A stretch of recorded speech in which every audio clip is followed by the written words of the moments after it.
Welcome, everybody, to Catfish Weekly, presented by Catfish Clothing, along with the Dr. Tim Lang. I'm Lyle Stokes. Cindy is here to spin the wheel. And, Doc, we missed you last week, man. Presented by Catfish Clothing, along with the Dr. Tim Lang. Yeah, man. I'm Lyle Stokes. Goodbye.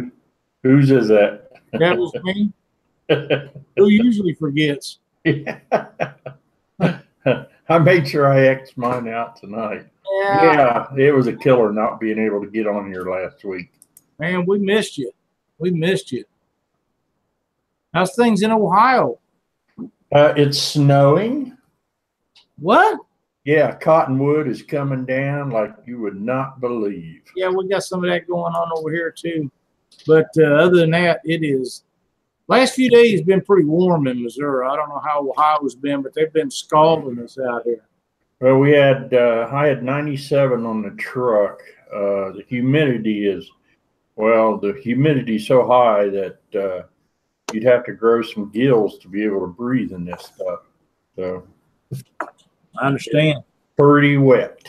We actually trying to get some hours on a new boat. Took it out yesterday. Took my daughter and grandson out. And caught a few small fish. The water temperature is 80 degrees, and they're starting to nest here. And we caught a bunch of small fish, but not anything of any size, which was good for Heather and Damien because they're not used to catching anything. So it was about 4 hours in that boat, and they was miserable. Heather was fried. Damien was laying in the shade and you know, on the floor trying to get out of the heat, and they wasn't ready for it at all. So it was pretty hot.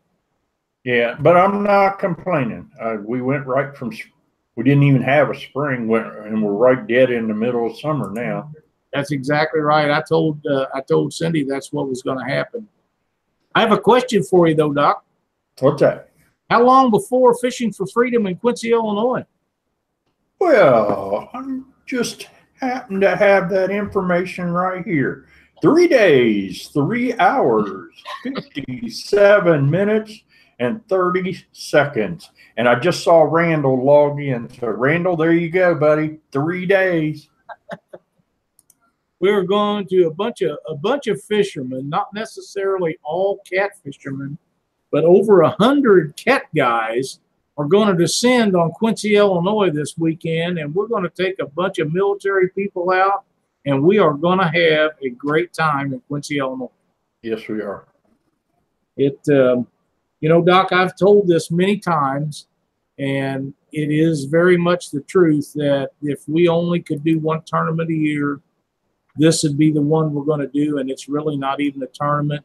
It's for giving back for what these folks do for us throughout the year, and it's so important. And I think we've about got everybody covered that is going to show up for a ride in a boat. I think most all of them have a spot. It's really close this time, and always before there's always been a vacancy for boaters, but the fishing world has stepped up really well this time, and if we can continue to do this every year, this event is only going to get bigger and better and larger every year from now on. Right. Yeah. So yeah. Takes a lot of planning too. They've been working hard. I got the last email today from. Yeah, it is. It's a huge deal, and Randall and all of them that put this on. It's amazing. Mindy works so hard, and Randall does, and there's a lot of people behind the scenes that I don't know their names and probably should, but it is a really, really big deal, and we're going to fill up motels, and we're going to have some good food when we're out there. We're going to meet some of the most amazing people that the United States has to offer. And hopefully catch some big fish. You know, that would be great, but I have a goal in mind, and if I got to tell you, I got to beat Joe Lucky and Daniel Kennedy and them guys. I mean, that's my goal. If we do that, then I consider it a success. There you go. And if we don't, it's still going to be a lot of fun. But now I'm taking out Mindy, which is one of the people that do so much work to put on this event. We've been planning on taking her out for a year, and we're taking Matthew Biles out too. So a lot of people don't see what's going on, but now Mindy, she's an Army gal, and Matthew, he's in the Navy. And I got to tell you, them guys have kind of been going at each other. So Cindy and I will probably have to referee them two in the boat. And Cindy says she's taking a timeout seat.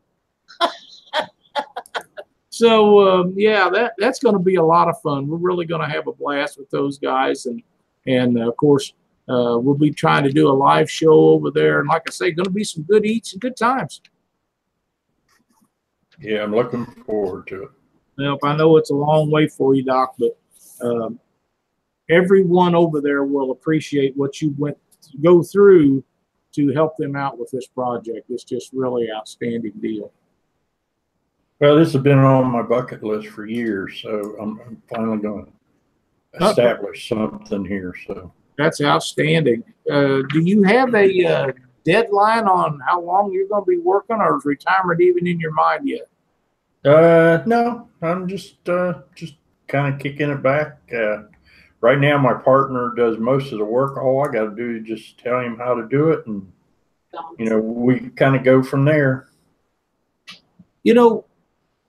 I understand. It'd be hard to do that, but look at all the fishing you're going to get in. I know.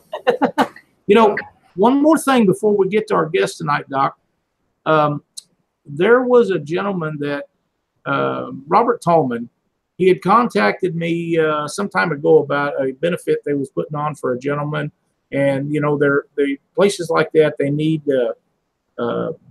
donations, and at the time there really wasn't anything we had that we could donate to help this guy out. So I donated a day in the boat with Cindy and I, and John Tilley and his wife drove up from Texas after they won the auction or raffle or whatever you want to call it.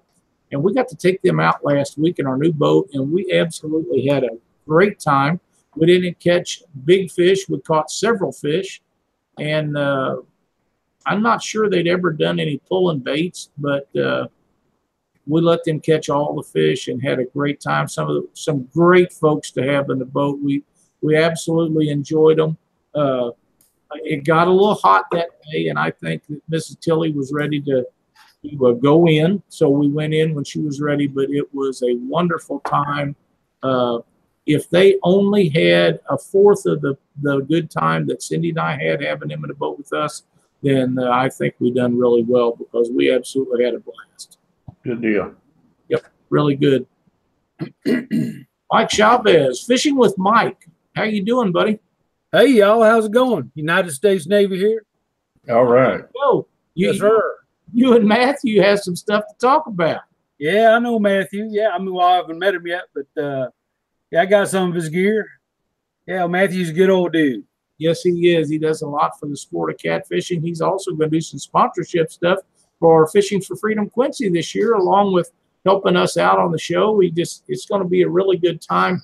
Like I say, I've seen some of the stuff that's been posted between him and Mindy, mostly from Mindy.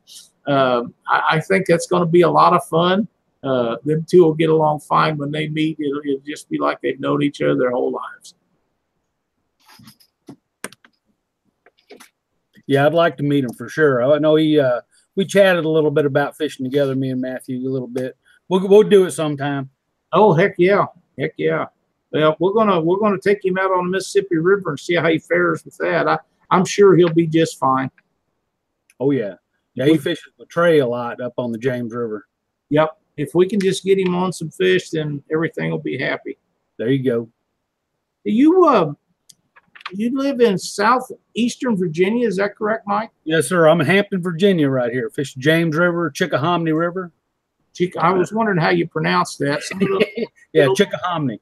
We don't have too many names like that out in the mid-U.S., but I've heard other people talk about those rivers. And James is, like Doc was saying before show, it's kind of a bucket list place to fish for me, and I know it is for him. And we would always like to go out there. Is the fishing still good on the James River? Right now, they're bedding down like everywhere else. I'm sure they're spawning. You'd probably catch a lot of eaters out there right now if you went. Yeah, of course, if you can stay away from the pleasure boaters, the skiers and the jet skis and all that, This is their time of year right now. That's correct. We had a sample yesterday. But, you know, any lake in the United States that is a recreational lake of any kind, the summertime, you have to deal with that unless you get in skinny water where they can't be, you're going to deal with it. That's right. That's just the way it is.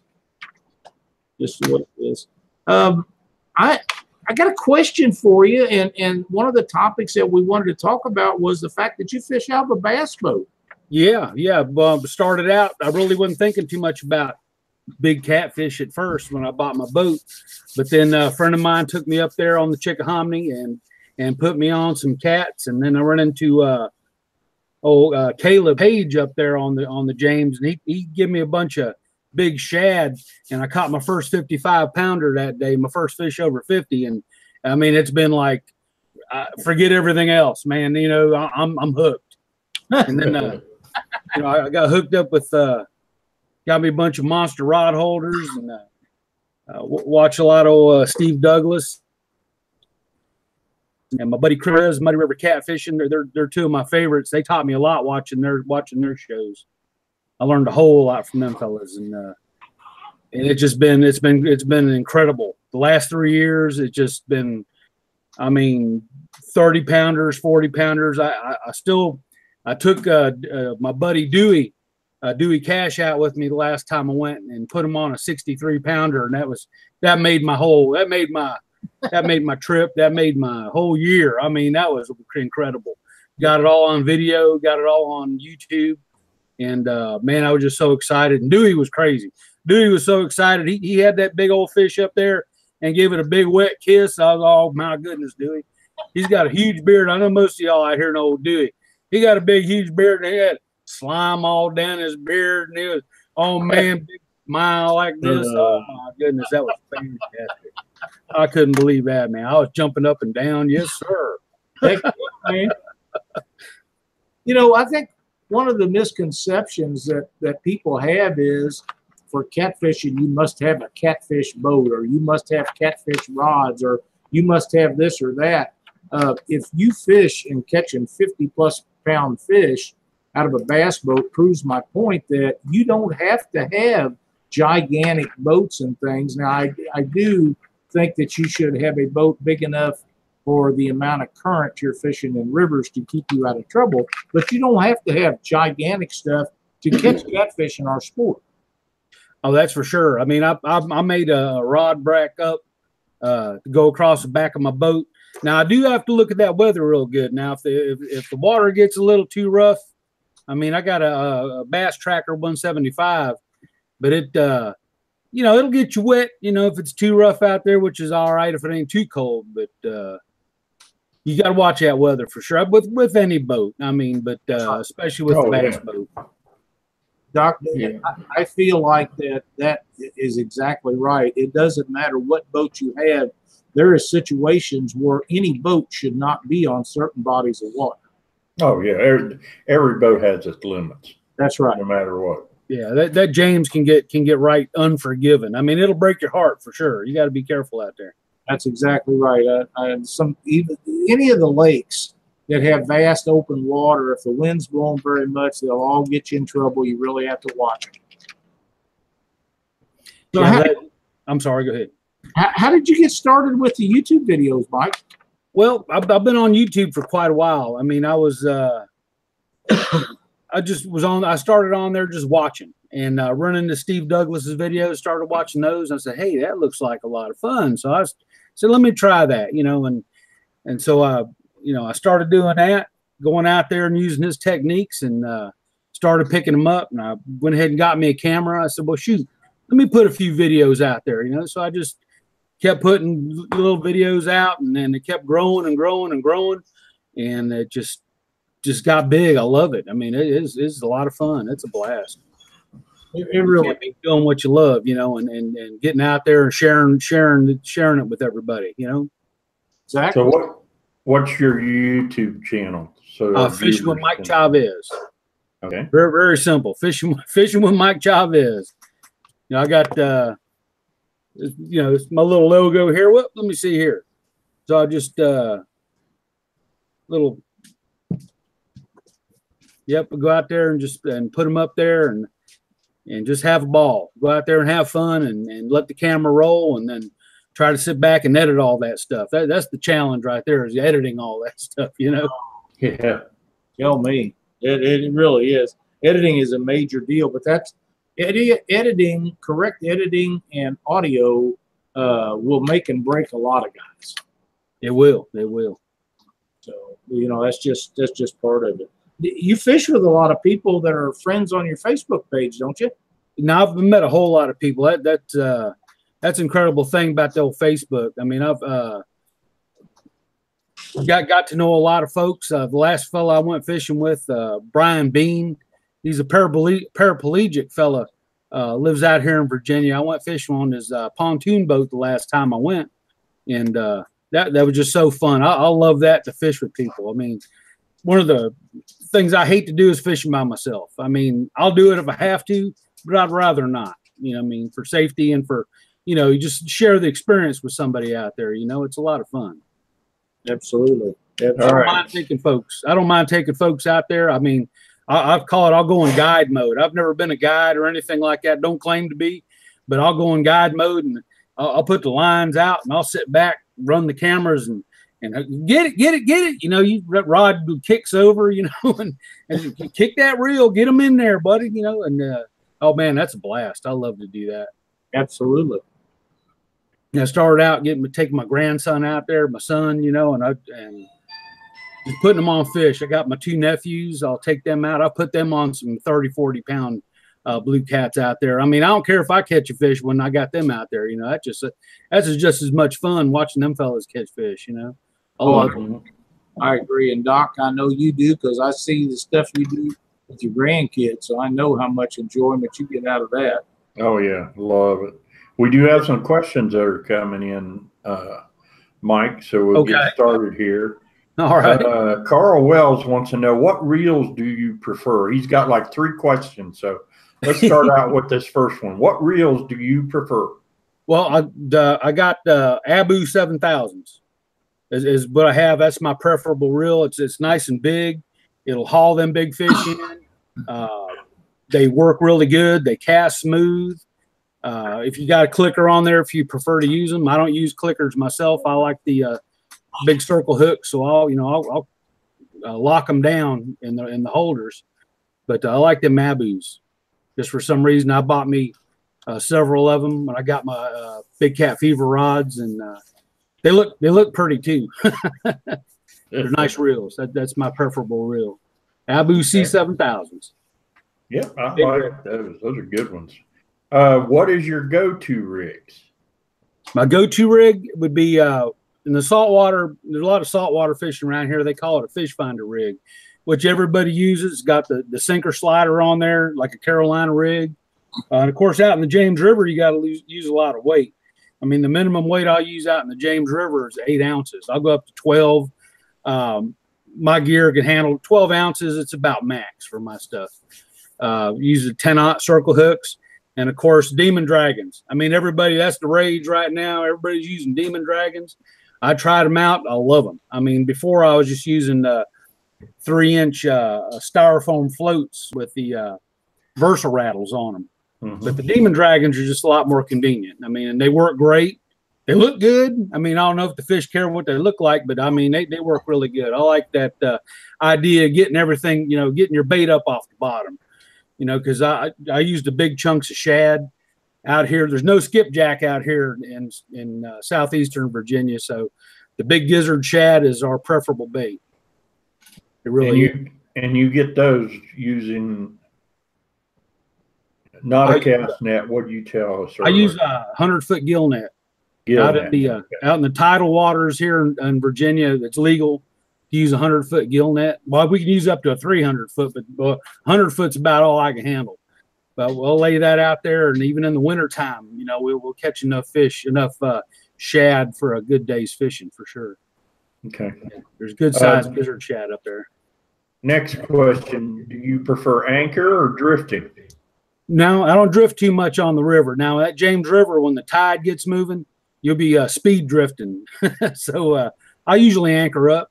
I'll find there's a lot of mussel beds out on the James River. So I'll find a good mussel bed, and that's what I usually fish on top of.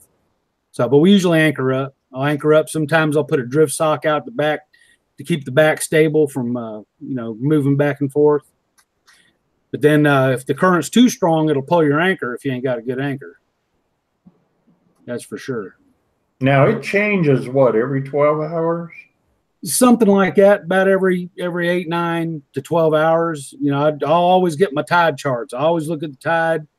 I'll print it out and keep it in my back pocket so I know what's going on, because it depends on how far up the river you are to where you're going to have high and low tides. So it just depends on where you are on the river. And I travel from the mouth of the Chickahominy runs into the James River. I travel from the mouth of the Chickahominy all the way up to Hopewell, Virginia, is where I usually fish.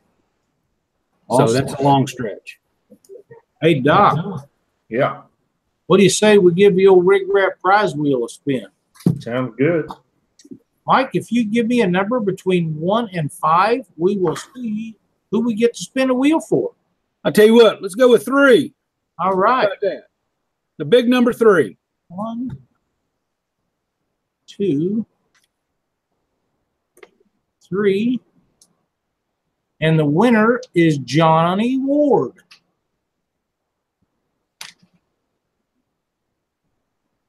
So Cindy's going to spin the wheel, and we'll see what we can do for Mr. Ward. RigRaps. Johnny Ward, if you will send me your information after the show, I will get you some RigRaps out, and you can test them babies out. RigRap is something that I know you're going to enjoy. One of my favorite pieces of equipment we keep in the boat. You're going to love them. Be sure to contact us after the show. Any more questions in the chat, Doc? Yep. Stacy Gaston wants to know, what tide do you like to fish with? It coming in or going out? Well, I'll tell you what. My preferable is the outgoing tide, because that brings all the critters in from the bush and from all the grass from the shoreline. That brings all the bait fish out. But if the tide's moving, you want a moving tide. When you got a slack tide, nothing's happening, that's generally not too good. But outgoing tide is preferable. But as long as the tide's moving, I'm happy. So that's brackish water, right? So it's a combination of fresh and salt? Yeah, it's semi. It depends on how far up the river you are. Okay. I mean, I've had water splash me in the face and didn't taste salty, but it still has some salt content in it for sure. Okay. We're not far from the Chesapeake Bay. James River dumps into the Chesapeake Bay there in Hampton Roads at Norfolk, Virginia. Gotcha. Awesome. So there is a lot of saltwater fishing around here too, which I don't do a lot of. Yeah, now the license thing is a big deal there too, isn't it? The license? Yeah. Yes. That's confusing. Yeah, you have to know where you're at. I don't know if anybody's heard of Jamestown, Virginia, but right at Jamestown Island is the cutoff line. So if you're fishing south of Jamestown, you have to have a saltwater license. If you're fishing north of Jamestown, you have to have a freshwater license. So it's kind of tricky. You need to know your boundary for sure. Wow, I didn't know the difference between saltwater license and freshwater license. Yeah, that's best. I buy a combo. I get a combo salt fresh, and I ain't got to worry about it. That's what I'd be doing for sure. Yes, get rid of all that stuff. Oh yeah. Okay, Anthony Seaborn wants to know, Mike, what was your best fishing experience in your whole experience of fishing? My best experience, my whole experience of fishing was fishing with Anthony Seaborn. That's my grandson. That's a trick question. Fishing with you, Anthony, you know that, buddy. Yeah, I got to get him back down here and get him on a 30 plus.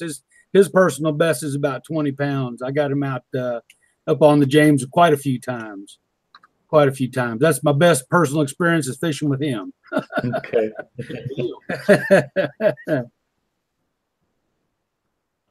That's awesome. What's the best time of the year to fish the James and the Chickahominy? Personally, now people might disagree with me, but from October to April. So wintertime, fall, early spring. I mean, I'll wrap up. I'll put my coveralls, my insulated bibs, my gloves, my head cover on. I'll go out there. If it's 30 degrees and that water, I like the water to be in the 40s. That's when you're going to catch, to me, when you're going to catch the biggest fish, for sure. Tommy Ernest wants to know, what hooks do you prefer? Circle hooks, 10-aught. I'm not brand. As far as brand, if it's a good stout hook, I'm happy with it. I mean, I started out with Mustad because that's what Steve Douglas used. And I have a bunch of Mustad 10-aught circle hooks. I'll put a little offset in them. But that's what I like. I mean, there's a bunch of good hooks out there, and they're all good mostly. As long as they're stout and they don't break on a big fish, good hook. Matthew wants to know, do you use blue crabs? I've never tried blue crab. Now, my nephew went out and took some peelers one time. We caught a bunch of small fish. I mean, if you go out there, you can go out there with chicken breast and catch small eaters all day. But if you want to catch the trophies, you got to have the shad. A lot of people swear by eel. A lot of people fish with eel up here, but I've had limited luck with eel. The big gizzard shad cut in big chunks. I like to cut the gut pockets out. Personal preference, because in that current, those if you leave the gut pockets in, they like to spin and twist everything all up. I mean, it's terrible. It'll twist it up really bad.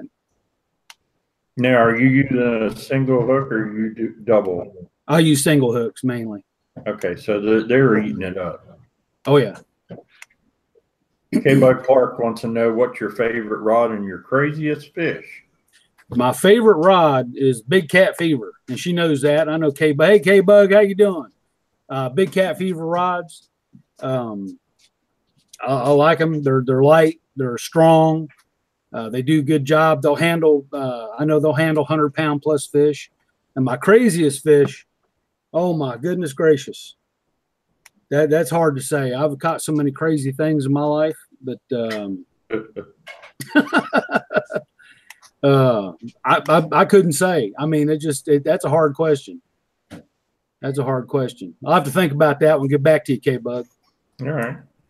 Yakking with Sarah wants to know, what is the one thing you wish you knew when you started really getting into catfish that you know now but didn't then? Gizzard shad. Fresh gizzard shad. The secret to catching big catfish on the James River is fresh gizzard shad cut in big chunks. I mean, a lot of people go out there with night crawlers, liver, eel, chicken breast. No. You want the big gizzard shad, and you want to cut them, and they want to be as fresh as you can get them. I mean, if you got to freeze them for a little while, so be it. But that's the main thing I wish I knew when I first started. I'd have a lot more big catfish than I do now. Do you ever use them live? No, I've never tried that. I've stuck some. Sometimes we'll catch some little ones if we throw a cast net. But I'll put 2 or 3 on there then, and throw them out there. And I've never really tried too many live ones. Now, on the lower end of the James, I've never heard any flatheads. Okay. Now that's one thing I would love to do is catch a flathead. Never caught a flathead in my life, I'm sorry to say. Really? But wow. At the lower end of the James, as far as I know, they're not there. So. Okay, Junior Proctor wants to know, what kind of fish line do you use? I use 65-pound casting braid in high vis yellow. It's I started using that because it was I got it on Amazon. It was a good price. I love braid on a bait caster because it's easy on the thumb. A lot of people, say it doesn't have a lot of abrasive qualities, but down the James River, I don't fish a lot of structure or a lot of thick brush.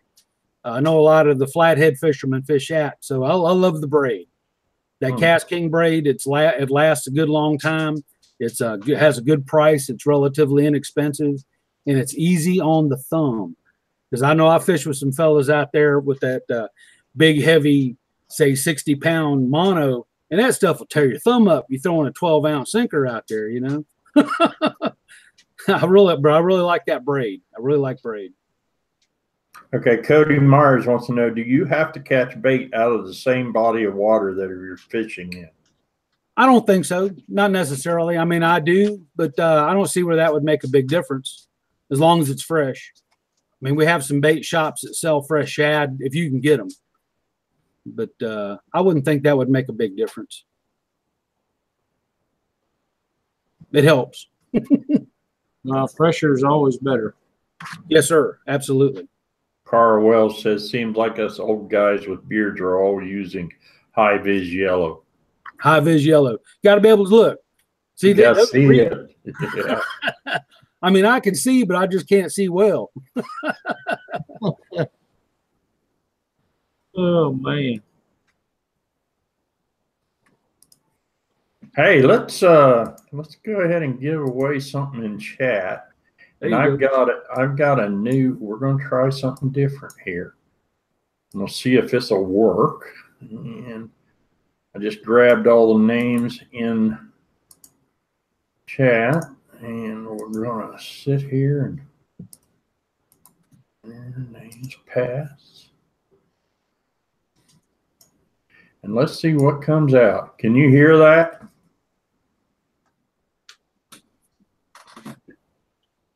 I don't hear anything. All right. It's coming through mine. Maybe I'm not listening for the right thing. And the winner is Virginia Fisherman. Virginia Fisherman, please get with Doc after the show. I have a Catfish Weekly hat for you. So, and thanks for being in the chat tonight. Outstanding. Outstanding. I must be the only one that has to hear this thing. That's okay. I didn't hear it, so I'm not sure what I was listening for. Mike, who was your greatest influence in catfishing? That'd have to be, like I've said, see that monster rod holder, Steve Douglas, and also Chris Flores, Muddy River Catfishing. Them guys, I've learned a ton watching Steve Douglas, and Chris has really helped me out a lot over the last few years. I've known him for about 3 or 4 years. Them guys, I mean, Steve especially, I mean, hands down, to me, Steve is I'm not worthy. No, he's a good fella, and he's taught me a lot just watching his videos. Absolutely. I think I use his products, monster rod holders. For a lot of people throughout the years, both of them, a great deal. Yes. All right. We got anything else in chat going on, Doc? I was answering a question here. Let me look real quick. What is Mike's favorite place to fish? K-Bug wants to know. My favorite place to fish, either the Chickahominy or the James. We've had our personal best for my boat, 63 pounds on the James, but on the Chickahominy, we've caught a 57. So, I mean, that's not that far off. A good friend of mine, y'all know, a lot of you know Caleb Page. A couple years ago, he had a 114-pound blue cat up there on the James River. So I'm looking for that 100-pound plus blue cat up there. I mean, they're up there for sure. But I love the James River if the weather's right. If the weather's too rough, I'll stay on the Chickahominy. It's a little more sheltered for sure. Okay, I think you answered this question earlier, but Catfish Bill 66 just came in. Wants to know what your go-to rig is. Once again, that fish finder rig, Carolina rig, but the slider, just like you use, Bill. Same thing. The slider rig, of course, like I said earlier, in that heavy current, 8-ounce minimum. I'll go up to 12 ounce with my gear. Of course, buddy Richard Stanley, I fished with him up on the James River a couple years ago, and he was using some 16-ounce sinkers. That's when you tear your thumb up You got to put a glove on to cast those reels with the mono. It'll tear you up.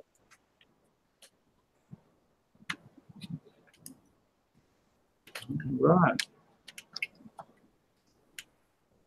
Let's see what else. Okay, so you use, all right, so explain to us how you use a gill net to catch shad. What's the process that you go through? Well, I'll usually go up, I'll find me a nice creek. We have a launch on Gordon Creek. I'll go up the creek and just watch my fish finder for sign, you know, and then the gill net has a weighted, the bottom is a weighted rope. And my gill nets are 6 feet deep, or my gill net is 100 feet long. And I have floats. It's got floats across the whole top of it. And I'll just drop the end, back the boat up, and feed the net out. And then I'll pull it taut and let it go. And it has the floats across the top and a float at each end. And just basically you let it soak. And you watch the floats, and you see them floats start doing a little bob, you know, just like you're fishing for bluegill or something. When you see them floats start bobbing, you pull up on it, and you bring the net up, and you usually have a container on the boat, and you just start pulling the net in, and you just pull the shad out and put them in the cooler. That's basically it. It's a pretty simple process. Now, So I do they have some videos. swim into it. They swim into it. Yeah, they swim into it. And then they get hung caught. up in there. Yeah, and I don't get a whole lot of waste, what I call waste fish, like largemouth bass and stripers. I mean, I've got a couple of them in there before, but usually you can get them out unharmed and release them. You know, I've never, you know, never had anything get killed in there as far as a game fish. You know, I've caught some long nosed gar in there, and they're not too bad to get out of there, as long as you don't get them teeth hung up too bad. Now, the worst thing to catch in a gill net, believe it or not, is a catfish. We got there with Richard Stanley a couple years ago, and there was about 50 little teeny catfish got up in that gill net. A catfish will get in that gill net and spin. Oh my goodness! I mean, you in for it then, brother. You gonna sit there and pick out them fish for an hour if you don't want to hurt your net. And those nets are not cheap. Yeah, and they got those barbs that are on their sides. Yep, So the barbs they have a tendency of hanging up. Yeah, they do. They will hang up. Ooh, yeah, you don't want to catch no catfish in your nets. Danny Cal says, "Laugh out loud." Laugh out loud. Largemouth bass, trash fish. Don't let the bass fisherman hear. Did I say that? Did I say that? Whoop, whoop. Sometimes I slip. I used to fish for crappie years ago. I was a heavy crappie fisherman, and my brother-in-law and me would go, and every time we'd catch a largemouth bass crappie fishing, he'd holler trash fish, and I just got that habit. So I apologize to all you ditch pickle fishermen out there. I mean, no offense. I fish for them too sometimes. I apologize.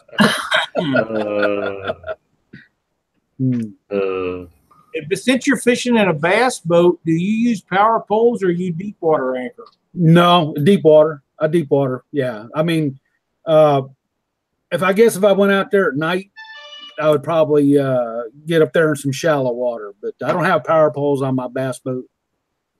So I'll front and back anchor both. So a lot of times, if I go in shallow enough water, because usually I'm fishing in 35 plus feet of water. So, I mean, there's some holes out on the James. There's some 90-foot holes out on the James River, on the Chickahominy also. So we ain't anchoring up in 90 feet of water, not with a 100-foot anchor rope anyway. No, exactly. Well, you know, there's a place for everything. For most of the water that I fish, then power poles won't even get close to reaching where I need to be. Right. I think they go, 8 feet maybe max, something like that? The new ones are up to, 12 or 15 feet. Are they? Yeah. Okay. That won't do it. Yeah, it's still kind of shallow for me. Yeah. Yeah. For the most part. There's instances when they're up on the shallows and stuff and you can use them, but for the most part, they just won't get it. Right. Yeah. But that's, them guys that fish for crappie and ditch pickles, they can usually make that work. People that fish the real fish, they just have a hard time getting to the bottom.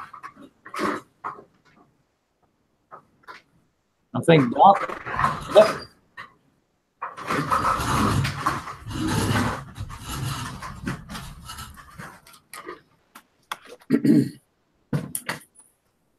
You ever use white bass out there? No. No. Nope. We use white perch. White perch? White perch, yeah, but not what? No, white bass, not too much. No, I haven't really seen much white bass up on the James. We'll get striper up there. We'll get striper, but you don't want to use no striper. If you do use striper, y'all don't let the game warden catch you. No, no, no. Is catfish a game fish where you fish? No, sir. Actually, they were introduced to the James River back in the early 70s. So as a for the recreational angler, the Virginia Department of Game put them in the water, and they just exploded from there. So it's not a natural fish for my area at all. I know up in Maryland, they've really designated as an invasive species, which, I mean, they do have some commercial people that'll shock fish for them, which is fine as long as they put the big ones back, you know. If you keep all the little ones you want, there's thousands of them out there. But just the big trophies, put them back, please. Y'all, that goes for all y'all, too. The big trophies, put them back. That's your prolific breeders. Everybody, I've heard recently online, I've seen some posts where guys said that, well, when they get so big, they don't breed anymore. That's not true. You can go to Missouri Department of Conservation website. They have information about that. They've been able to breed over 30 years of age. So that's just a force. It's a way for people to get their point across and say stuff that is absolutely not true. If a fish makes it to the age of 30, any fish, and it's still breeding, it needs to pass some genes on because it's smart enough to get away with it all that many years. Yeah, really. No, absolutely. Jerry Ishcomer goes, what size anchor do you use? I got actually a monster anchor. I think it's 12 pounds. I have two of the monster anchors that Steve Douglas makes, and they work real good up there on the James. I mean, sometimes if I put a drift sock out the back to stabilize, it'll pull it sometimes because it's James River is mostly a muck bottom. You know, it's silt. There's no rock or anything like that or gravel. So, but 12 pounds, it usually does me fine. Yeah, I like the smaller anchors too. If I hold, I'd much rather pull them up than the big ones. Yeah.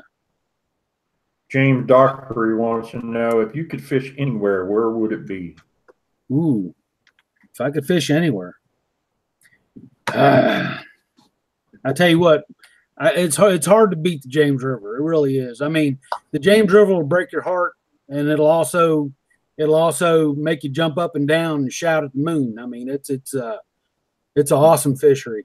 But we have Lake Gaston close by, Kerr Reservoir, or Bugs Island, as the locals call it. Of course, the world record blue cat come out of there. That's about 2.5 hour drive. I've never got to fish there.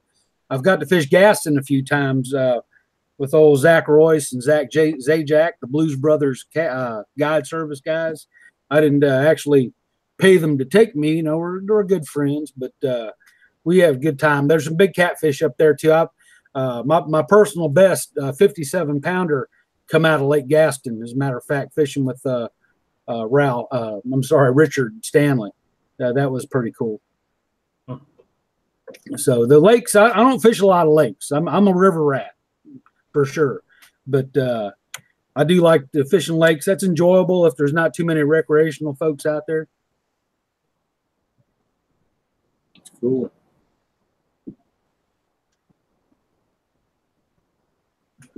All kinds of comments on where the best place to fish is, but yeah, as far as I'm concerned, they've all missed it so far. But we'll see. Everybody's got their favorite place. So I mean, it's relative. It's up to you. I mean, you know, it's a personal thing. That's exactly right. That's exactly right. I would love to go to Brazil and catch some of them red tails. Oh, and yeah. I know there's bigger fish than that. Sure. Man, they are awesome looking and put up a heck of a fight. And I've watched some videos on them. And if I could fish for any of them, that's what it'd be. Or out there in Thailand with Dexter. the Mekong River catfish or whatever they call them. Them things are awesome too. They're huge. Oh yeah. Yeah, Dexter Tang, he catches those all the time. Those are crazy. Yeah, them are giants. What do you say we spin the wheel, Doc? All right, we can spin the wheel. I'm gonna take a station break.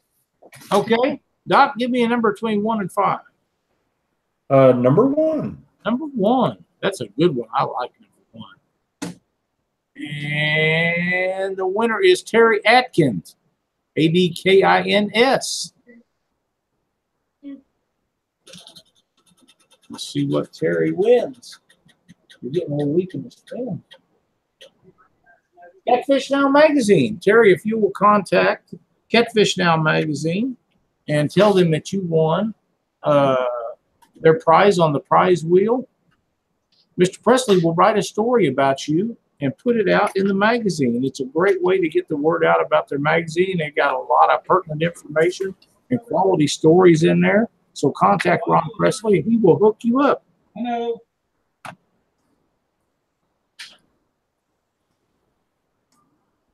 Oops. All right. All right. I'll tell you what, let me grab a bunch of participants here again. Make sure I get them all. That's what you're looking.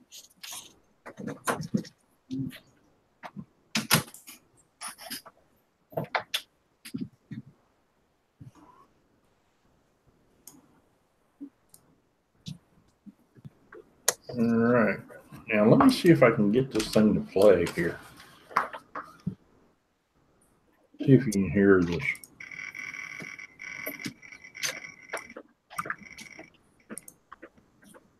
That sounds like a bait clicker.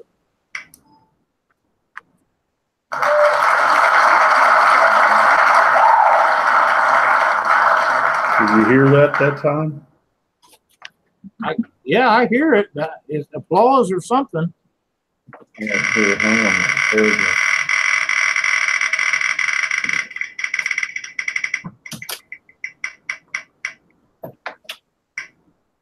And the winner is Marie. Well, it was there and then it disappeared on me. I gotta find it on my line. It's Maurice and Maurice Cason. Cason. Cason. Get a hold of Doc after the show. I got an offshore tackle hat for you. Maurice Cason. All right.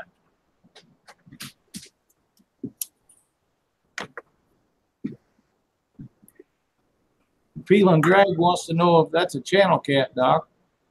What's that? I guess he was talking about your noise there. Want to know if that was a channel cat. No, actually, it was a wheelofnames.com. Oh. And it's got a wheel like a RigRap wheel. And it puts all the names on there, and then you push a button in it. Oh, like it's a different type of random generator? Yeah. Oh, okay.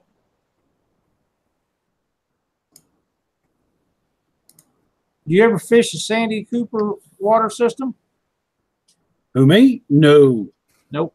No, I've never fished down South Carolina. And that's where Sarah lives down there. And Yep. old Dieter fishes down there a lot, I guess. No, I've never fished down there. Yeah. I think Dieter is probably out in Florida catching sharks. Well, that's fun. Well, I've caught a shark before, but it's been a long time. yeah, well, I haven't. Again, that's something I don't have a desire to do, so I probably ain't ever going to. Well, it was accidental when I caught it, though. I'd like to catch a Goliath grouper sometime, but I'm not sure I could do it anymore. Yeah. That takes some pretty good strength to do that. I don't think my shoulder would allow it. Yeah, that takes some. They're powerful fish. Ain't no doubt about it. Check. See if we've got anything going on. Yeah. Brian Liverman wants to know, Mike, do you fish up near the Ben Harrison much? Bend Harrison? Ben Harrison much. Oh, the Ben Harrison Bridge? Yeah, Benjamin Harrison Bridge. Yeah, I fished up there quite a few times. That's a pretty good place up there. That's right by oh my gosh, Hopewell's right there. Jordan Point. I fished out of Jordan Point quite a few times. That's real good fishing up there. Yes, sir.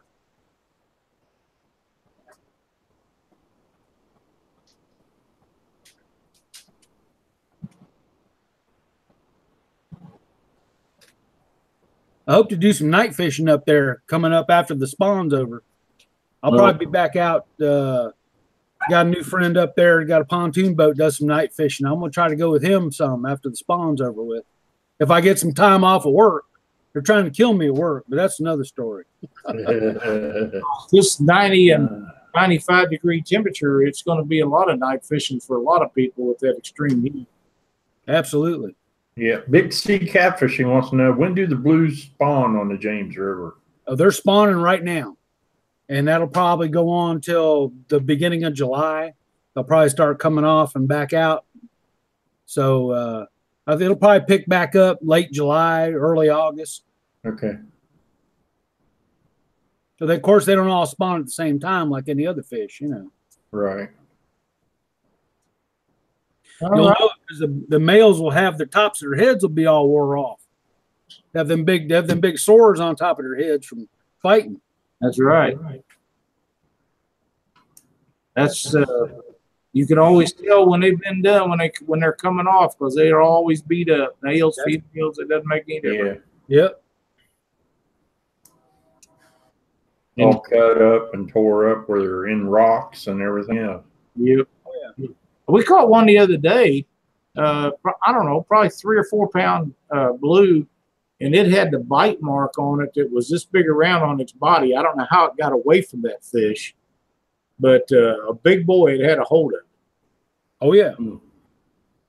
Usually when they got bite marks like that, they got chunks missing, but that must have just slipped out. So, of course, we have a lot of long nosed gar up here too, so they'll get in there and probably hurt them a little bit. Yep. Now, do they stay mostly shallow in your waters, or are they in the deeper water? Are you talking about the long nosed gar?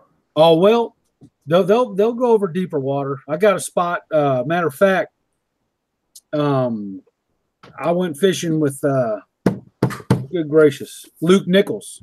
Him and his son Tommy come up last year, and he wanted to get on some gar.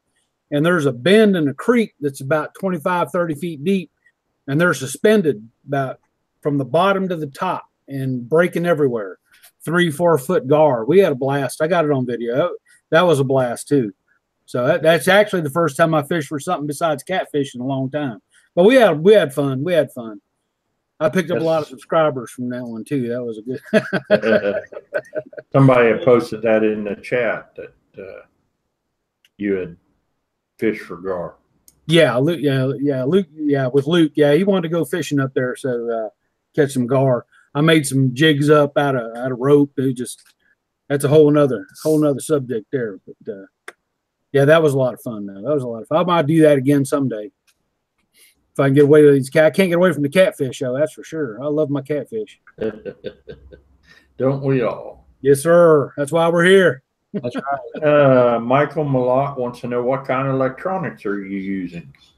I got old 2014 Lowrance, just a straight up. It's got the GPS and the down scan. I have no side scan though. I'm not sure what type it is, but as far as the designator or whatever. It's the 9-inch screen, just a Lowrance. I like that. Of course, there's nothing wrong with the Humminbird. Humminbirds are nice too.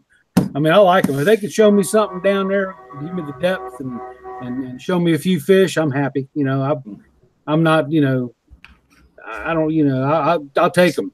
Lowrance or Humminbird, that's fine. Garmin makes good ones too, but I have a Lowrance. All right. Well, listen, Mike. You got something else, Doc? Yeah, Trevor Netterhoff wants to know, what demon dragon do you prefer? Oh man, it don't matter as long as it'll float the bait. I mean, I have the originals. The ones I have are originals. Scott Manning sent me some of the newer ones. I haven't got a chance to use them yet. Yeah, 3.0s are pretty awesome. Scott Manning sent me some of those 3.0s. I'll paint it up really nice and pretty. I haven't got a chance to use them yet. I've been working so much, I haven't been able to fish, man. The old working the shipyard up there on aircraft carriers, and we're right in the middle of an overhaul, and they won't let me off. I got off this weekend for the holiday, but they won't let me off. I haven't been able to put a video out in quite a while. By the way, y'all, I'll be putting some videos out soon, I hope, next couple months. But right now, I can't even hardly watch other people's videos. I mean, I love to watch everybody's videos, but my time is just really, really tight. They've got me in there 12 and a half hours a day. It's really difficult right now. But we will get back on it for sure. We'll look forward to that. Mike, thank you so much for joining our show tonight. We really appreciate you coming on and sharing a lot of information with us and our viewers. If there's any sponsors or anybody you'd like to thank, go ahead and do so. Well, just Monster Rod Holders, Demon Dragons, of course, Chris Flores. I mean, I really don't have any sponsors to speak of, but which is fine. But that's what I use. I'm good. I'm good. I appreciate you inviting me up here. I mean, that was a lot of fun. I enjoyed it. I really enjoyed it. I'm glad you did. Yeah. Oh, yeah. It's always a lot of fun having people on. Well, most all of our guests are happy to be here, and all the viewers are happy to see them. So it works out really good. And I know we're all looking forward to the rest of your videos coming out real soon. Yeah, I'm gonna have some. I'll get some out there. I mean, it might take me a little bit. I'll probably be on this schedule till August. So I'm probably not gonna put too much out before August, September. That'll be for sitting around in cold weather watching Mike Chavez. Hey, I love cold weather fishing, man. That's the deal right there now. That'll work. Well, listen, thanks for everything, and we'll look forward to seeing you soon. All right, great. Thanks for having me, y'all. Y'all have a good one. Thanks a lot. Mike. All right. All right, Doc. A lot of good quality information there. Yeah, there's a lot of questions that were asked. I mean, that's really good. That's a lot of interaction with our guests. That makes a big difference. That is correct. I want to remind everybody not to forget to sign up for the RigRap prize wheel. Please go to catfishweekly.com and sign up there. It'll get you on the list each and every week for a spin at the RigRap prize wheel. Do you have any tournament results, Doc? Yes, I do. I got a few of them. Flathead Blues, Hoover Lake this past weekend. This is a 3-fish limit. First place, Joe Hatfield, Mark Elwell, 40.8 pounds. They also had the big fish, which was a 22.6 pound. I believe that was a blue. Second place, Ron and Don Hughes, 33.2 pounds. Third, Sean Dauphin and Craig Williams, 30.6 pounds. SWOCC out of Chilo, Ohio on the Ohio River. First, and I can never say David's last name, so I just say David O. 44 pounds. I didn't get a big fish. I didn't see that where he posted it. Second place, Joey and Andrew Meadows, 37.5 pounds. And third, Willie Smith and Nick Anderson, 31.8 pounds. And that's all I got, Lyle. All right, Doc. I have the United States Honor Flag Benefit Tournament from Glasgow, Missouri. Bradley Young sent me the results. And first place was Philip Nordmeyer and Frank Forbes with a 77.9 pounds. Second place was Brian Saunders and Danny McGraw with 59.5 pounds. Third place was Gerald Peterson and Kenzie Strong, 43.5 pounds, and Big Fish of 43.5 pounds. So that was the savior there. Fifth place, Michael Sutton, Cody Thompson, and Carter Thompson with 42.7 pounds. And fifth place was Joe Roberts and Justin Clear with 41.2 pounds. All 5 teams are now qualified for the Catfish National Championship for 2019. And that's all the results I had. How about a tip of the week tonight, Doc?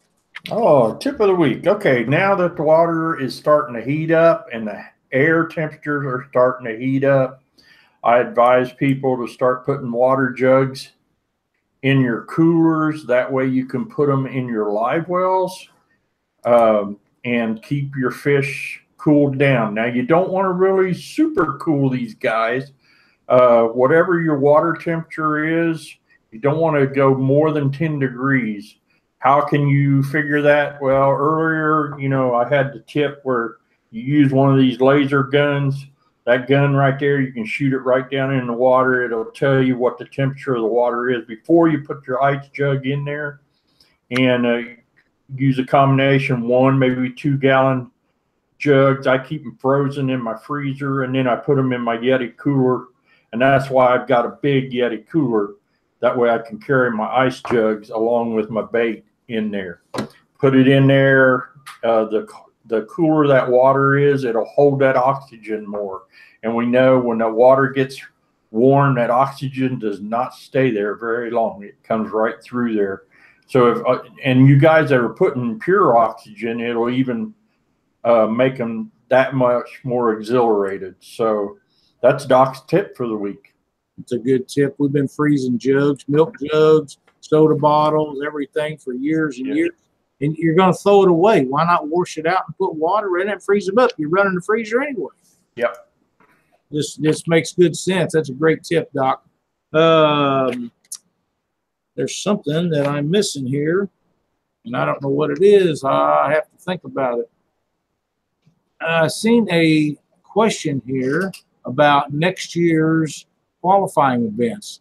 Matthew Drake, you will need to contact Daniel Parsons and Jody Harrison and find out from them what the qualifiers are. I have 3 that we have that are qualifiers, and I'm trying to get the names of the tournament series and the people that's paying the entries into those so I can get those to them. But from them is the only 3 that I have. And once that is done, Daniel and them will have all the information, and they're going to be making posts. So be sure to stay tuned to their Facebook page for all that pertinent information. And I'm sure there will be a ton of them for next year. All right. Who we got on the show next week? We don't have anybody. We had a guy that canceled on us, so we're looking around to see if we can come up with somebody. I'm sure we're going to have a lot of stuff to go over from the tournament this coming up weekend. And I want everyone to know, realize that there's going to be a bunch of people traveling from all over. You're coming from Ohio. There's people from tons and tons of states throughout the United States is coming to Quincy, and everybody be careful getting there. I know we just got over a holiday weekend, but some of them people take off the whole trip, the whole week. So there's probably going to be a lot of traffic going there. So be careful on your travels getting to Quincy. And, you know, this is Memorial Day weekend, Doc. And I would like to thank all past, present, and future military personnel for everything they do. It gives us the right to be out chasing these wistful kitties. And we appreciate it so much. And it's something that is never said enough, everything that the military people do for each and every one of us. That's right. So thank you guys for all you do. And looks like I'll be seeing you probably Thursday evening sometime. Yes, sir. So it's going to be a lot of fun. I think you'll be impressed with the way they run this tournament, and I know I am. And every year it just keeps getting bigger and better. And 14 states, Randall says. Thank you, Randall. Yeah. That's wow. A deal. Yeah. Quite the deal. And it's going to be a blast, and a lot of good food, and a lot of good BSing going on. And the city of Quincy is very cordial. I know you'll be happy to be there. Yeah. Oh, good. Oh, Patriot Dredgers and Catfish. Doc, the flathead cat really bit so different than blues. Yes, they do. Yes, they do. I'm learning the cats and gotta love them. Yeah. Yeah, awesome fish. I'm gonna probably try to target them at when I'm up there in Quincy this weekend. We'll see. Yep. Northwood Angling said, "Howdy from the river. Luke Hinges must be fishing." Imagine that. You know, he's kind of a fishing kind of guy. Yeah, I seen a post on Facebook earlier. He was debating on whether to go or not because it was so hot out. That's kind of a no-brainer, isn't it? Yeah, A chance to go. How can you say no? Luke Hinges will be at Fishing for Freedom this weekend. Yes, he will. I'm looking forward to seeing him again. Absolutely. There's going to be a lot of other people there that we talk about and see throughout the year that's going to be there. So it's going to be a lot of fun. Doc, we've got to go flathead fishing sometime. Yep, Trevor. Yeah. I'm sure that Doc would be all over that. Oh, yeah. I love my flatheads. I like catching blues, but, man, flatheads is where my heart's really set at. I tell you, as far as a fun factor, I still have to say that I love the channel cat fishing. It's just, I do like my channel cats. As you can see, my new poster is my 21-pounder here that Steve Douglas sent me. Awesome poster behind me. That's good. Yeah, and that 21-pounder was in right here in Ohio on Rocky Fork, but man, up at Sandusky Bay on Lake Erie, whoo, they are pulling some pigs out up there. Really? Yeah, they're averaging 17, 18 pounds. Man, I mean, just huge fish. That is big channel cat. Yeah. Big channel cat. All right. For now, we're going to let you go. We'll be going live from Fishing for Freedom in Quincy, Illinois, probably Saturday afternoon or during the noon hour. We're going to be visiting with some of the warriors and some of the people behind the scenes at the event. So be sure to tune in for that. We will try to give you as big a heads up as we can. Once we get there, we'll know a little bit more about what we're doing. So be sure to tune in for that. And if we miss that, we'll see you next Monday night right here on Catfish Weekly.